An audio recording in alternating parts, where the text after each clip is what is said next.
అంటే 50+ మీరు ఇప్పుడు లేట్ 40sలో early 55. Okay mid 50s.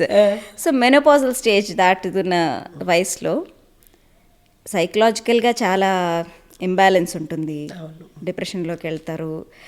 And age ఎలా ఉంటుందంటే ఓకే ఫైన్, రెస్పాన్సిబిలిటీస్ అన్నీ అయిపోయినాయి, 2 పిల్లలకి పెళ్ళి అయిపోయింది, బిందాస్ మీరు ఇంకా హ్యాపీగా కూర్చొని ఎంజాయ్ చేయొచ్చు.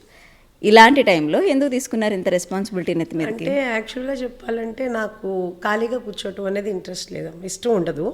అంటే మొన్నటి వరకు ఏంటంటే కనుక ఫస్ట్ నుంచి నా మ్యారేజ్ అయిన దగ్గర నుంచి కూడా ఎప్పుడు ఇంట్లో నేను ఒక్కదాన్నే ఉన్నది లేదు, మా పిల్లలతో ఉన్నది లేదు. ఎప్పుడు ఇంట్లో జనం ఉంటానే ఉండేవాళ్ళు. సో అందరికీ వండి పెట్టడం అనేది ఎప్పుడు ఫుల్ బిజీగానే ఉండేదాన్ని, ఎప్పుడు ఖాళీగా ఉండటం అనేది లేదు.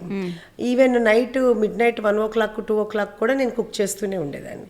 తర్వాత పెద్ద బాబు వెళ్ళిపోయాడు, తను శౌర్య కానీ శౌర్య ఫ్రెండ్స్ కానీ అందరూ ఉండేవాళ్ళు, చేస్తూ ఉండేదాన్ని. అయిపోయింది.